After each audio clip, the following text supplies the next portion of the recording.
তো বন্ধুরা, তোমরা সকলে কেমন আছো? তো আশা করছি অনেক ভালো আছো। তো আজকে আমি তোমাদের সঙ্গে একটা নিউ ব্লগ। তো আমি গোপালগঞ্জ আছি, তো যাচ্ছি আজকে মা বিদ্যেশ্বরী মেলাতে। তো তোমরাও যদি আসতে চাও তো কুমারগঞ্জ বালুপাড়া বিদ্যেশ্বরী মেলাতে তোমরাও আসতে পারো। তো আমি যাচ্ছি, বালুপাড়ায় নেমে গেলাম, যাচ্ছি এখন বিদ্যেশ্বরী মেলাতে। তো তোমরাও যাইতে পারো। তো বন্ধুরা, আমি যাচ্ছি, দেখতে পাচ্ছ। তো আমি রাস্তাতে আছি, তো রাস্তায় যাচ্ছি। তো এখন আমি রাস্তায় বালুপাড়া পার হয়ে গেলাম। তো বালুপাড়া পার হয়ে ভিতরে ঢুকছি, মেলার আগে আছি। তো যাচ্ছি আমি রাস্তায়। রাস্তায় এত গাড়ি, কি বলবো গাইস। তো দেখতেই পাচ্ছি তোমরা, আমি রাস্তায় যাচ্ছি বিদ্যেশ্বরী মেলাতে। তো তোমরা সঙ্গে থাকো, তো দেখতেই পাচ্ছ। তো গাইস, ভিড় তো প্রচুর দেখতে পাচ্ছি রাস্তায়। তো যাই দেখি। তো গাইস দেখতে পাচ্ছ, আমরা এখানে একটা ছবি শুট নিয়ে নিলাম। তো আমরা ঢুকবো এখনই বিদ্যেশ্বরী মেলাতে। তো চলো, তো যাওয়া যাক। তো আমরা যাচ্ছি, বিদ্যেশ্বরী মেলাতে ঢুকছি। তো বিদ্যেশ্বরী মেলাতে ঢুকে আমরা এখানে ঐতিহাসিক ড্যান্স দেখে নিলাম। তো গাইস, তোমরা জানো না এই মেলার ঐতিহাসিক কাহিনী আছে।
তো বন্ধুরা, তোমরা দেখতে পাচ্ছ আমরা এখন এখানে কয়েকটা ফটোশ্যুট নিচ্ছি। তো তোমরা দেখে নাও, আমরা ফটোশ্যুট নেওয়ার পরে বিদ্যেশ্বরী মন্দিরে ঢুকছি। তো দেখতে পাচ্ছ আমরা এখন মা বিদ্যেশ্বরী মন্দিরের সামনে আছি, এখন ঢুকবো। দেখতে পাচ্ছ,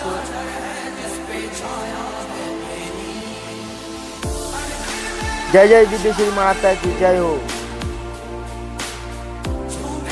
তো বন্ধুরা, দেখতে পাচ্ছ ঐতিহাসিক, কি বলবো, গাছের নিচে মায়ের মন্দির।